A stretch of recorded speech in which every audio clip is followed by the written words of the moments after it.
وَلَيْسَ ذَلِكَ إِلَّا الْمُؤْمِنُ إِنْ أَصَابَهُ سَرًّا شَكَرَ فَكَانَ خَيْرًا لَهُ وَإِنْ أَصَابَهُ ضَرًّا صَبَرَ فَكَانَ خَيْرًا لَهُ او کما قال علیہ الصلوۃ والسلام۔ میرے پیارے بھائیو، یہ بہت فتنوں کا دور ہے۔ نبی علیہ السلام نے کچھ گناہ گنوائے، وہ سارے موجود ہے کہ یہ جب آئیں گے تو مصیبت ہے، ایسے آئیں گے جیسے تسبیح ہوتا ہے، تسبیح ان کا داغا ٹوٹ جائے تو ایک دوسرے کے بعد آنے میں دیر نہیں ہوتی، ایسے فتنے آئیں گے۔ وہ زمانہ شروع ہے۔ ان سے بچنے کے لیے مال نہیں ہے، ملک نہیں ہے، دنیا چیزیں نہیں ہے، وہ اللہ کا دین ہے، اعمال ہے، اعمال میں حفاظت ہے۔ عبدالوہاب صاحب سے ان کانوں نے سنا ہے، ایک دفعہ بیان میں مجمع سے یہ آخری 3 سورتیں دہرائی کہ فجر کے بعد سورہ اخلاص، سورہ فلق، سورہ ناس 3 مرتبہ پڑھ لے۔ ترمذی شریف کے حوالے سے لکھا ہے یکفیہ من کل شین، ہر بلا آفت سے حفاظت ہوگی۔ ابھی تو آج شروع کرو، پڑھ لو، میں بھی پڑھتا ہوں 3 مرتبہ، پہلے تینوں کو ایک دفعہ پڑھو، پھر بسم اللہ کے ساتھ پڑھو، بغیر بسم اللہ ٹھیک ہے۔ مال پر زندگی بننے کے وعدے نہیں ہے، مال ناجائز بھی نہیں ہے، لیکن ان پر وعدے کہاں بھی قرآن حدیث میں نہیں کہ تمہارے ساتھ مال ہوگا تو تمہاری یہ گارنٹی ہے تمہارے اعمال ہوں گے تو تمہاری زندگی بنے گی۔ تم فجر کا نماز جماعت کے ساتھ پڑھو۔ حضرت محمد صلی اللہ علیہ وسلم کے زبان مبارک کی سے نکلی ہوئی یہ بات ہے، مسلم شریف کی حدیث ہے، من صلی صلاۃ الصبح فہو فی ذمۃ اللہ، کامل ادا جماعت کے ساتھ، کہ جماعت کے ساتھ آدمی نماز پڑھے مطمئن ہو جائے، اللہ پاک آج ہماری حفاظت اللہ کے ذمے میں آ گیا، اللہ نے میرے حفاظت کا ذمہ لیا۔ جیسے ایک آدمی کے گھرانے میں ایک آدمی بھاگ کر کہا کہ مجھے پناہ دو، وہ کہتا ہے تمہیں پناہ ہے، وہ کہتا ہے اگر اس کو کسی نے چھوڑا جیسے مجھے چھیڑا۔ جو فجر کا نماز، حجاج ابن یوسف بڑا ظالم تھا، جب کسی پر موت کی سزا لگاتا تو پوچھتا تم نے آج فجر کی نماز پڑھی ہے؟ اگر وہ فجر کا نماز جماعت کے ساتھ پڑھا ہوا ہوتا تو حجاج ڈرتا تھا، اس کو کچھ نہیں کہتا تھا کہ یہ تو اس کی ذمہ داری اللہ نے لی، میں نے چھیڑا تو پھر میں اللہ کی پکڑ میں آؤں۔ مسلمان کو ان چیزوں پر یقین نہیں۔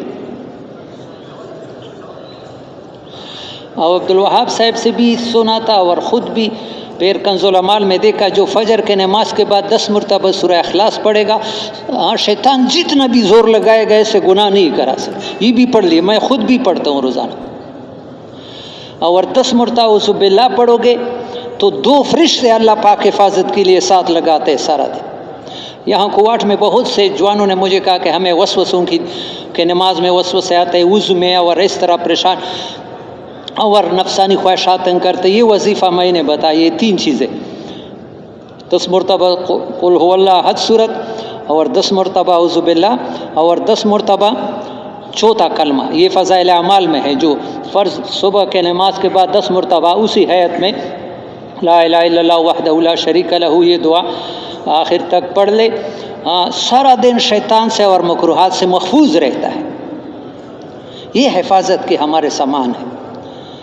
ہاں میرے پیارے بھائی، دنیا کا کام منع نہیں ہے، لیکن سارا دن دنیا میں لگنا، اعمال کے لیے وقت نہیں ہے، مسلمان کی زندگی نہیں ہے۔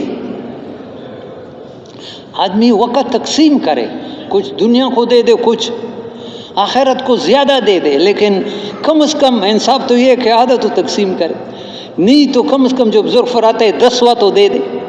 ہم 10واں بھی نہیں دیتے۔ تو تبلیغ میں جو بنیادی دین میں کمی آئی ہے وہ یقین کی ہے، اللہ اور اللہ کے رسول کے وعدوں پر یقین نہیں رہا۔ مسلمان ڈرتا ہے کہ اللہ مجھے راستے میں چھوڑے گا، حالانکہ اللہ کا معاملہ انسان کے ساتھ یقین کے ساتھ ہے۔ یقین ہو تو عمل کا فائدہ ہوگا، یقین نہیں ہوگا۔ مولانا یوسف رحمہ اللہ فرماتا ہے اگر یقین میں کمی ہے تو 3 نقصانات ہوں گے۔ عمل قبول نہیں ہوتا، عمل کرے گا لیکن قبول نہیں ہوگا۔ دوسرا، عمل پر استقامت نہیں ملے گی، چند دن کرے گا پھر چھوڑے گا، تیسرا عمل پر ثمرہ مرتب نہیں ہوگا، عمل پر ثمرہ مانا عمل کے جو فائدے بتائے وہ نہیں ملیں گے۔ اس یہ بھی مولانا الیاس رحمۃ اللہ علیہ نے فرمایا، نماز کے بعد تسبیح فاطمہ سارے کاموں کو آسان کر دیتا ہے۔ ہمارے ساتھ وقت نہیں ہوتا ہے، دوڑتے ہیں نماز پڑھ کر۔ حضرت علی رضی اللہ عنہ فرماتے ہیں جب سے میں نے تسبیح فاطمہ کی فضیلت سنی مجھ سے زندگی میں قضا نہیں ہوا۔ ہم ایک دن میں 5 نمازوں کے بعد نہیں پڑھ سکتے، وہ پوری زندگی میں۔ کسی نے کہا تم نے تو جہاد میں جنگیں لڑی ہے، اس نے جنگ کے دوران بھی وہ تسبیحات مجھ سے نہیں چھوٹ گئے۔ اتنا اعمال کا اہتمام۔ تو میرے پیارے بھائیو، اعمال کو تھوڑا سا وقت، اور ایسے ہمارے رب کا وعدے ہیں، وعدے اللہ وعدوں میں سچا ہے، پکا ہے۔ وَمَنْ أَوْفَى بِعَهْدِهِ مِنَ اللَّهِ وَمَنْ أَصْدَقُ مِنَ اللَّهِ قِيلًا۔ اللہ سے کوئی زیادہ وعدہ پورا کرنے والا، اللہ سے کوئی دنیا میں سچ بولنے والا کوئی نہیں۔ قرآن کہہ رہا ہے اس کا وعدہ ہے تفرغ لعبادتی، اے انسان تو اپنے آپ کو فارغ کر دو۔ علماء جانتے ہیں تفرغ باب تفعل ہے، اس میں تکلف ہوتا ہے، مطلب یہ کہ آدمی فارغ نہیں ہے، زور لگا کر اپنے آپ کو فارغ کرو، زور لگانا پڑے گا، زور لگا کر اپنے آپ کو دین کے لیے فارغ کر دو۔ عملہ صدر کا غنا، میں تیرے سینے کو غنا سے بھر دوں گا، یہ وعدہ ہے اس کا۔ واسد فقرک، تیرا محتاجی ختم کروں گا۔ وَإِن لَّمْ تَفْعَلْ، اگر تو نے اپنے آپ کو فارغ نہیں کر دیا، مَلَأْتُ يَدَكَ شُغْلًا، سینکڑوں قسم کے کاموں میں پنسا دوں گا۔ وَلَمْ أَصُدُّ فَقْرَكَ، میں تیرا فقر جب اللہ ختم نہ کرے کوئی کر سکتا ہے؟ سب کچھ ہے تو اسی کے ہاتھ۔ میرے پیارے بھائیو، یہ کوشش کرو، یہ روزانہ دعوت دے کہ سب کچھ اللہ سے ہوتا ہے، مخلوق کے ہاتھ میں کچھ بھی نہیں۔ جب انسان کا نظر مخلوق پر چلا جاتا ہے تو پھر اللہ کی مدد ہٹ جاتی ہے، تو پھر اللہ کی مدد۔ کل ایک کتاب سے میں نے ایک پیارا جملہ لکھا، مجھے بڑا مزہ آیا، میں نے لکھ دیا۔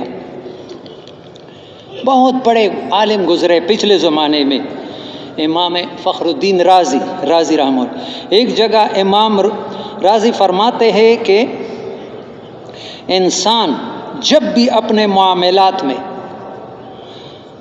ایک جگہ امام رازی فرماتے کہ انسان جب بھی اپنے معاملات میں، دنیا کی معاملات میں اللہ تعالیٰ پر بھروسہ رکھتا ہے، اللہ تعالیٰ پر کیا رکھتا ہے، تو راستے کے تمام مشکلات حل ہو جاتے ہیں۔ راستے کے تمام مشکلات، راستے کے سارے مشکلات حل ہو جاتے ہیں۔ لیکن جہاں غیر اللہ کا تصور ذہن میں ابھرا، غیر اللہ کا صرف خیال ہے کہ فلانا بھی کر، فلانے جگہ سے ہوگا، فلانے تصور ابھرا کہ غیر میرا کام کرے گا، بس وہی سے پریشانیوں کا سلسلہ شروع ہو جاتا ہے، بس وہیں سے پریشانیوں کا سلسلہ۔ ہم اس لیے پریشان ہیں کہ ہمارا اس کی طرف دھیان بھی نہیں جاتا۔ نماز بھی پڑھتے ہیں کہ اللہ کی ذمہ داری ہے، اپنے وہ نہیں کہ نماز سے میرے مسئلے بنیں گے، نماز سے میرے مسئلے بنیں گے، یہ نہیں ہے، یقین نہیں ہے نماز پر۔ اعمال کرتے ہیں الحمدللہ، لیکن اعمال پر مسائل کا حل کا یقین نہیں ہے۔ عبد الوہاب صاحب فرماتے تھے جس کو اس تبلیغ پر پلنے کا یقین نہیں ہے وہ اس میں چل نہیں سکتا ہے۔ پلنے کے لیے تو دکان ہے، تبلیغ تو بس اللہ نے ڈیوٹی رکھی ہے، کوئی دے گا نہیں ہے، نہیں۔ 50 صحابہ جتنا مدد کا وعدہ ہے اور 50 صحابہ جتنا اجر کا وعدہ ہے۔ مولانا عبید اللہ صاحب انڈیا سے آتے تھے، وہ یہی فرماتے تھے سن 78 و 79 جوڑوں میں شیخ الحدیث تھے نظام الدین میں، وہ کہتے ہیں اس دور میں جو یہ کام کرے گا 50 صحابہ جتنا اللہ کی مدد ہوگی، اور 50 صحابہ جتنا اجر بھی بقدر صحابہ ملے گا۔ صحابہ کے گرد کو ہم نہیں پہنچ سکتے ہیں وہ، لیکن صحابہ ایسے دور میں تھے کہ ان میں تھوڑا سی بھی کمی کرتے فوراً قرآن نازل ہوتا تھا، وہ ڈرتے تھے، وہ سستی سے ڈرتے تھے، ہم نکلنے سے ڈرتے تھے۔ قرآن میں تھا وَإِنَّ مِنْكُمْ لَمَن لَّيُبَطِّئَنَّ، دین کا تقاضا آیا، آدمی سستی کرتا ہے، اللہ ناراض ہو جاتے تھے. یا تذرون الیکم اذا رجعتم الیہم، جو عذر پیش کرتے ہیں یہ کچے ہیں، ڈرتے تھے. تبوک کے موقع پر رہ گیا ہے، سستی کی وجہ سے کعب رضی اللہ عنہ 40 دن نبی علیہ السلام سلام نہیں ڈالتے. ہلال ابن امیہ رشتہ دار رہتے، مرارہ ابن ربیع رضی اللہ عنہ کا باغ تھا، سیزن ہے، باغ خراب ہوگا. یہ تو اور کام نہیں ہے، یہ ہمارے رائیونڈ والوں نے نہیں بتایا ہے. مفتی کفایت اللہ صاحب ہندوستان کے بہت بڑے مفتی، وہ فرماتے ہیں ہاں یہ کام صحابہ کا کام ہے، لیکن جو چیز رواج سے نکلتی ہے وہ نیا معلوم ہوتا ہے. شیطان ایسا دشمن ہے بھائی، تبلیغ میں دوسرے کاموں کی نفی نہیں ہے، لیکن دوسرے کاموں کو اس کے تابع بناؤ. دوسرے کاموں کو مولانا زہیر شاہ صاحب فرماتے ہیں تبلیغ کو غالب کر دو. تبلیغ کا تقاضا دوسری دین کے کاموں پر قربان نہ کرو. دوسرے کاموں میں اگر کمی آ جائے تبلیغ میں کمی نہ آ جائے. تبلیغ تو کا کاروبار ہے، پرچون کی نقصان تو کا کاروبار پورا کر سکتا ہے، لیکن تو کاروبار کا نقصان پرچون کی کمی نہیں پورا کر سکتا ہے. اس لیے بہت بڑے آدمی گزرے ہیں. عبد القادر جیلانی کون ہے؟ یہ معمولی آدمی نہیں ہے. قاری طیب صاحب دیوبند کے محتمم تھے. آدمی حیران ہو جاتا ہے، اس کے دسترخوان پر روزانہ 10,000 لوگ کھانا کھاتے تھے، مہمان مفت. کتنے؟ 10 مہمان روزانہ آ جائے. کوٹ میں ہے کوئی جو روزانہ 10 مہمان گزارتا ہے؟ وہاں 10,000. تو نمروز علاقے کا، یہ خراسان علاقے کا ایک بادشاہ اس کا مرید ہو گیا. اس نے جب یہ منظر دیکھا، بھائی اتنا خرچہ، میں بادشاہ ہوں. نمروز ایک صوبہ تھا، اس کا جتنا بھی آمدن آئے گا اس کے لنگر میں استعمال ہوگا. ایک خط پر ہدیہ کے طور پر لکھا، یا اللہ تو ہمیں ابھی ایسا بنائے. عبد القادر جیلانی نے اس خط کے دوسرے سیٹ پر اس کو جو واپس کر کے لکھ دیا، چو چتر سنجری روخ بہتم سیاہ باد در دل اگر بشت ہے وسے ملک سنجری. اگر میرے دل میں تھوڑا بھی یہ خیال ہو کہ تم بادشاہ ہے، مجھے تمہاری چیزوں کی ضرورت ہے، تو اللہ میرے چہرے کو ایسا کالا کر دے جیسے بادشاہ کے تاجوں میں کالا کپڑا لگتا. وانگاہ کے یافتم خبر ملک نی مشب من ملک نی مروز با یک جو نم خرم.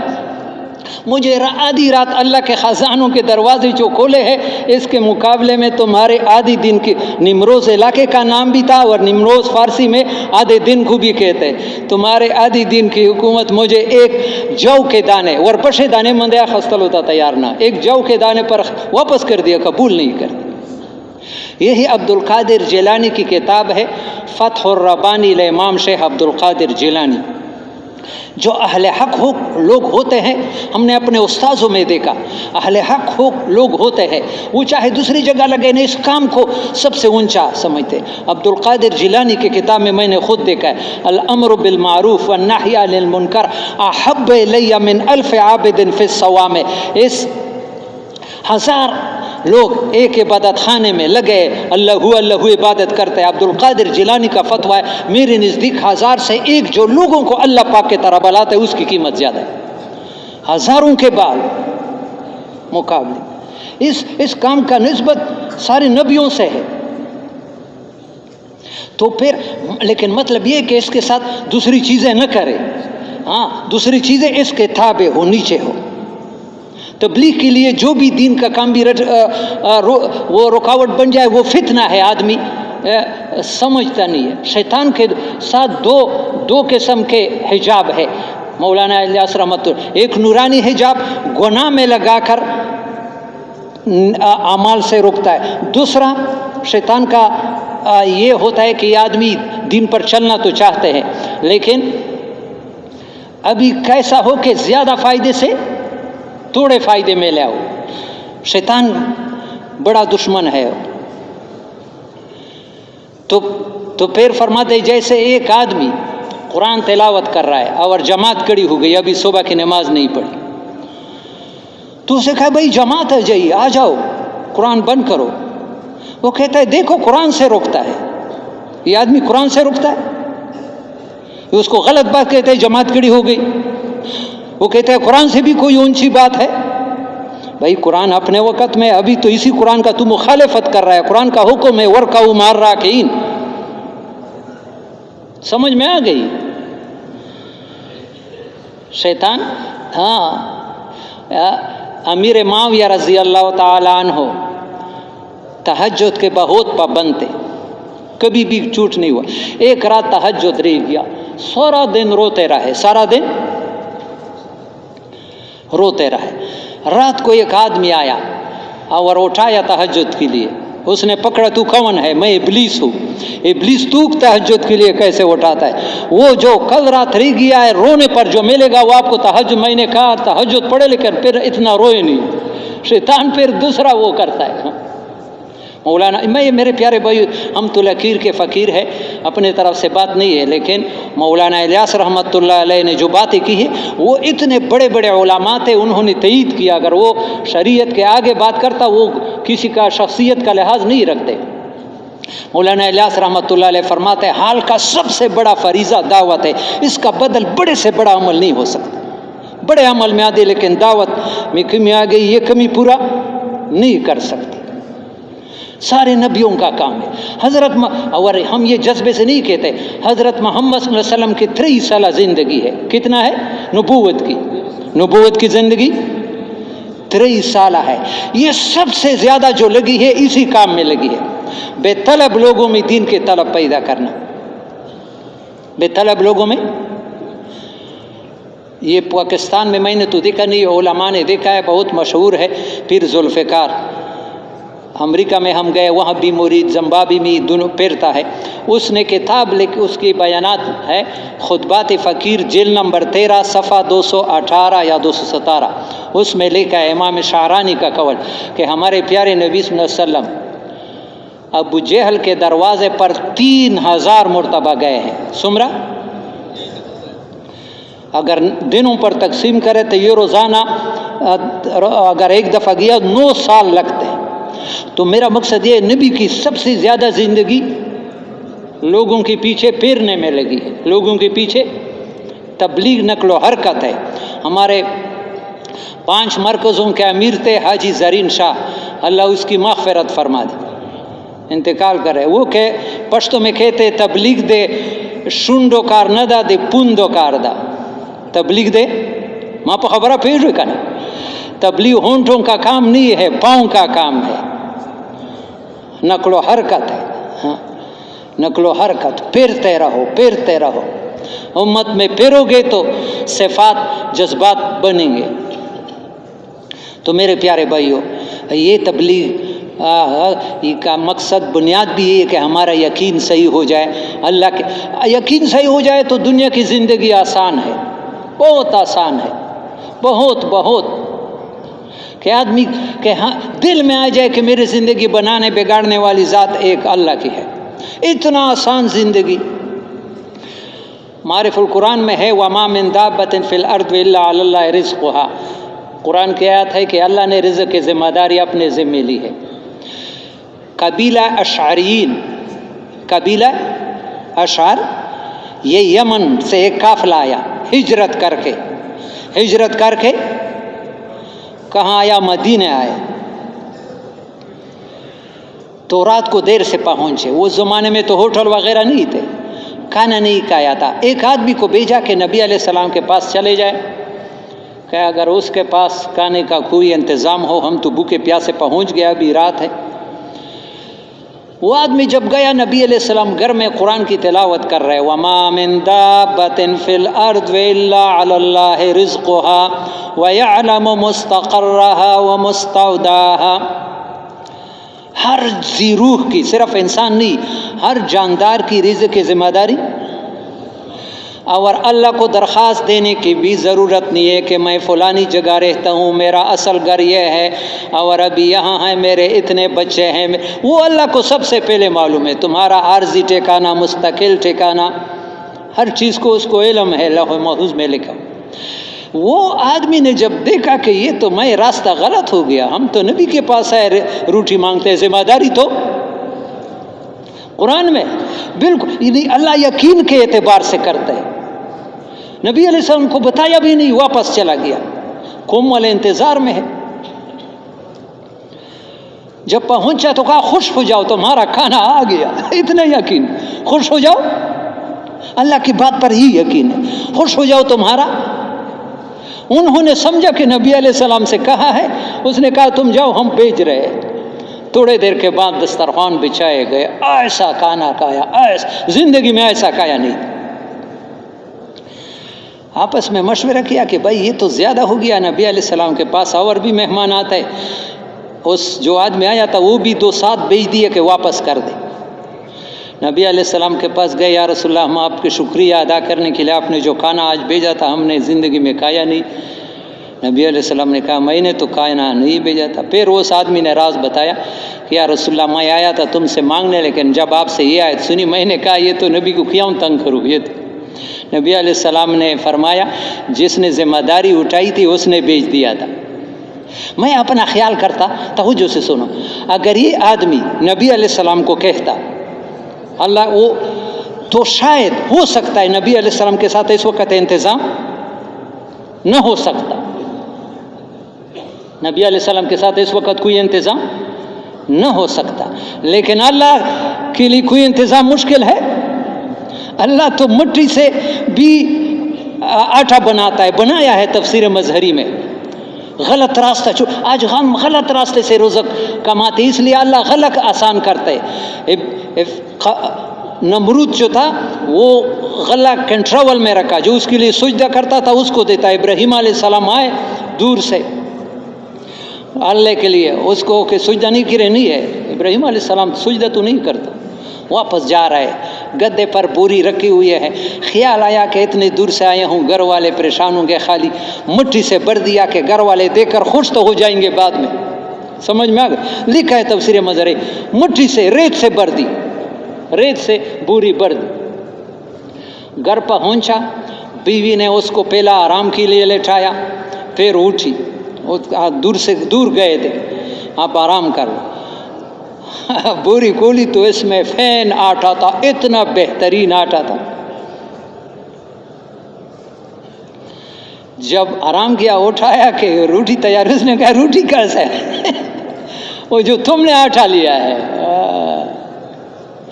اللہ مٹی سے آٹا بنا سکتے. یہ سارے پہاڑ کو آٹا بنائے گا، اللہ کو کوئی زور لگتا ہے؟